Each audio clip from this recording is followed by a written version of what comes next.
Et tu as pu bien mettre en lumière le fait que dans le trafic de stupes au cœur de la cité, la traîtrise se paye très cher. C'est aussi ce que je voulais souligner, c'est que les affaires, dans le monde des affaires, on le voit bien, je veux dire de manière générale, les chefs d'entreprise, les groupes, etc. Tu sais, je vais te donner un exemple, je compare France Télécom, quand ça a été privatisé, c'est devenu Orange. On a démonté les fonctionnaires, on les a poussés au bout, à bout, etc. Il y a eu des enjeux. Et c'est pour moi la comparaison dans le trafic de stupes, c'est pareil, il y a des enjeux et la trahison, c'est en fait l'ambition, c'est les rivalités, sont l'intérêt et de la carrière et forcément des gains qui fait qu'on est prêt à tout et qu'on est sans pitié. Et du coup, ce sont les mêmes codes, c'est ce que je voulais souligner, c'est ça qui est intéressant. Si je regarde dans une entreprise où il y a des objectifs financiers, etc., et que les gens sont là pour ça, tu regardes les traders, c'est exactement ça. Ils sont sans pitié entre eux et c'est l'intérêt financier qui prime. Exactement. Surtout parce qu'il y a William qui tombe, il y a William qui tombe et puis ça flingue pas mal. Et d'ailleurs Ryan payera le prix du déséquilibre en fait. Ce que tu disais tout à l'heure par rapport à William, c'est que William c'est celui qui succède à Ryan quand il arrête les affaires, mais du coup il n'est pas fiable, il n'est pas carré et les affaires tournent mal.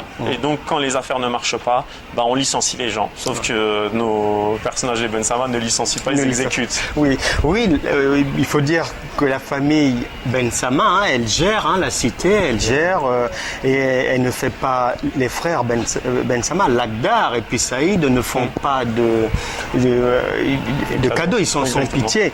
Et est-ce que dans la vie quotidienne, ceux qui veulent passer du bon côté, on va dire, est-ce qu'ils ont suffisamment de soutien de la part des décideurs locaux, des pouvoirs publics? Mais c'est compliqué. Je pense que il y a une chose, c'est que tout à l'heure je parlais de société parallèle. Je pense que quand tu fais un choix d'être dans l'illicite, tu ne peux pas aller chercher les pouvoirs publics pour être aidé. Je veux dire, c'est à moins de devenir un indique. Et là, c'est un autre problème.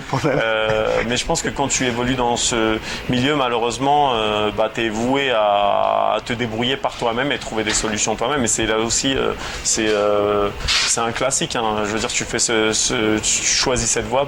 Malheureusement, il ne faut pas aller ensuite pouvoir compter sur les pouvoirs publics parce que tu es déjà en marge et que tu vas être malheureusement rattrapé par tes activités. Après, je ne parle pas dans cette industrie ou cette entreprise, je ne parle pas forcément des gens qui mettent un pied et qu'en sortent, mais je parle vraiment des gens qui sont à la tête quand ils se lancent dans ces affaires-là. Ils savent très bien qu'ils ont fait un choix et qu'ils sont obligés d'assumer. Donc, t'es pas, là, on ne parle pas d'un toxicomane qui consomme un produit et qui est dans une dépendance et qui essaie d'en sortir. Là, on parle de gens qui décident de se lancer dans les affaires. C'est comme un politique. Quand un homme se lance dans la politique, qui va trouver des moyens de financer sa campagne, etc., qui va passer par des choses, il ne peut pas après aller pleurer et dire « Ah ben mince, s'il vous plaît, aidez-moi, je suis rattrapé par les casseroles que j'ai. » Tu vois, tu es obligé d'assumer. Donc, je pense que c'est un peu les mêmes codes.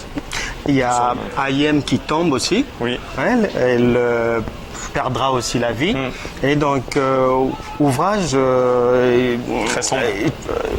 Je dirais dans lequel tu as mis à nu la réalité en fait. Alors, je voulais rebondir sur ce que tu sais quand tu parlais de la cité. Moi, ce que je trouve intéressant, c'est que finalement, ces quelques personnes ne sont pas la cité.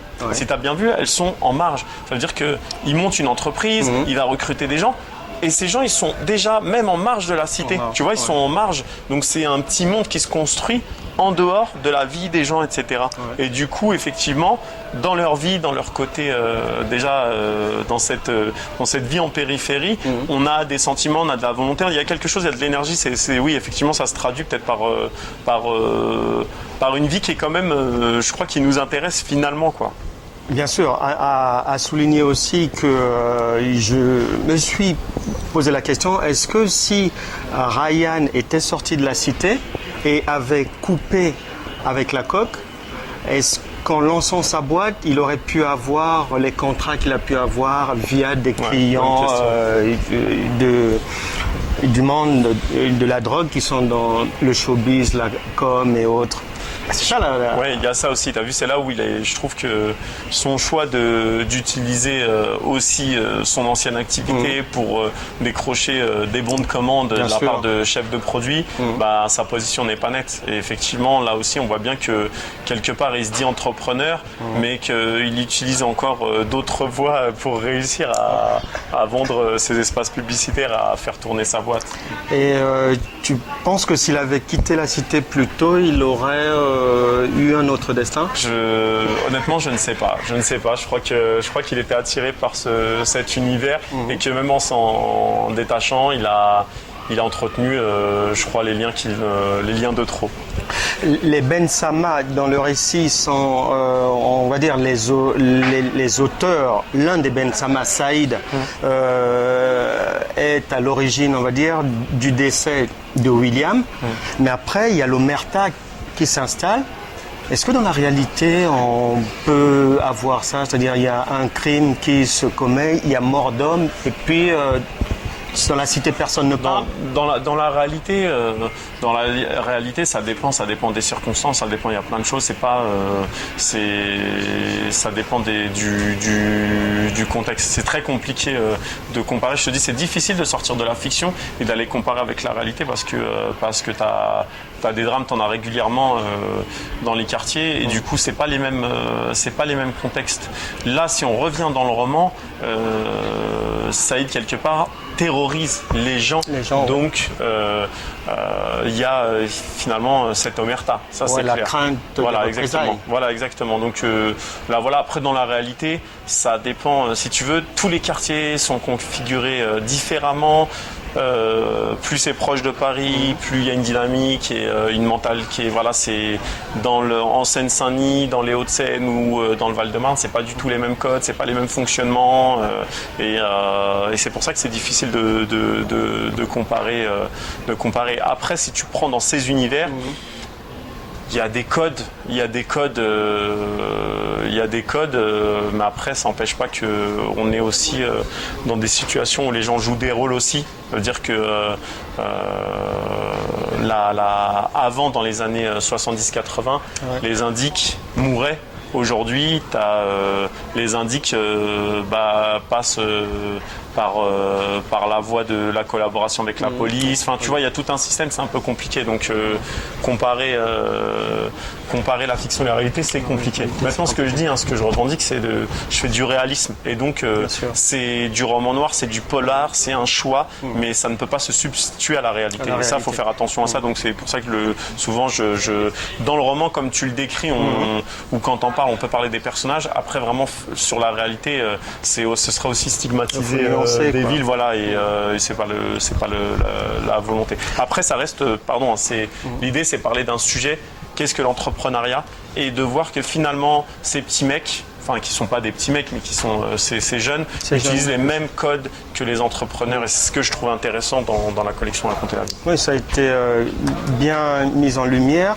Et le Théma, Yankli, Pécho, toutes ces expressions-là, parler dans la cité, pourquoi est-ce que tu as voulu les rendre dans... Et mettre sur le livre. Ouais. Le truc, c'est que je voulais pas lisser forcément le langage et j'avais envie que, depuis que j'écris des romans, en fait, l'idée c'est de jouer sur l'oralité, aussi de jouer avec la langue. Et donc, du coup, je voyais pas mes personnages parler en langage soutenu pour dialoguer avec un client qui vient chercher une dose, et au contraire je voulais juste plonger à la langue arabe ou au verlan ou à des expressions africaines qui ensuite devient un langage courant dans ces quartiers. Donc je voulais le faire vivre aussi dans le livre. Le livre qui est un objet qu'on sacralise, et je voulais un peu casser ce truc. Donc la littérature, c'est aussi ça, la faire vivre, et voilà pourquoi je j'hésite pas à utiliser cette langue. Elle fait vivre le livre. Elle fait vivre. Effectivement, il y a de très belles expressions qui font vivre ce livre. Et Business dans la cité doit certainement quelque part avoir un petit frère. Un petit frère en chantier. Oui, non, j'écris régulièrement en fait. Business dans la cité, je trouvais ça intéressant de sortir dans cette collection avec Pierre-Rosan Vallon, tout son projet Parlement des Invisibles et de parler de témoignages, de travailler sur une fiction. Et j'écris régulièrement, donc je suis déjà effectivement sur un ouvrage que je coécris justement avec un policier. Donc voilà, j'écris régulièrement, donc je suis toujours en activité. Eh ben, très bien, merci bien Rachid merci à toi, pour ce merveilleux bijou, Business dans la cité, publié aux éditions du Seuil. Merci d'être venu à nous et puis mais n'hésite pas à revenir nous voir avec ton prochain ouvrage. Avec grand plaisir. Merci beaucoup Franck. C'est moi. En ce qui concerne les publications de la semaine, nous vous conseillons les lectures suivantes qui ont retenu toute notre attention. Commençons d'abord par Chronique du Congo de Liem Yoka et Dominique Ravezan aux éditions Sepia et Picha. Ouvrage merveilleux à lire avec beaucoup d'attention. Fouad Laroui, Une année chez les Français, un roman merveilleux que nous vous conseillons de lire également. Pierre Péan a écrit Noir Fureur, Blanc Menteur, Rwanda 1990-1994. Vous l'avez bien compris que Péan revient sur le génocide qui s'était déroulé au Rwanda. Donc pour en savoir plus, on vous conseille de lire Pierre Péan qui dévoile un certain nombre de secrets et de vérités non dites dans son ouvrage Noir Fureur, Blanc Menteur. Faiza Gen a également retenu notre attention pour la publication de son ouvrage Un homme, ça ne pleure pas, ouvrage publié chez Fayard. Nous étions donc avec l'auteur du 9-3, précisément de Saint-Denis, Rachid Santaki, qui, je vous rappelle, a publié d'abord l'ouvrage Les anges s'habillent en Caïra, un ouvrage publié en 2011 et qui a reçu le prix Le Parisien aujourd'hui en France. Et après cet ouvrage, il avait publié Les chiffres et des litres avant de venir mettre sur le marché Flic ou Caïra, qui a reçu également le prix des lecteurs sélection 2014. Et aujourd'hui, il était avec nous pour parler de son ouvrage Business dans la cité, un ouvrage publié aux éditions du Seuil par un homme qui connaît bien le terrain de la banlieue, qui a vécu au cœur de la banlieue, qui a été animateur sportif dans ces zones en difficulté. Et c'est de tout son cœur qu'il est venu nous parler de sa production littéraire aujourd'hui.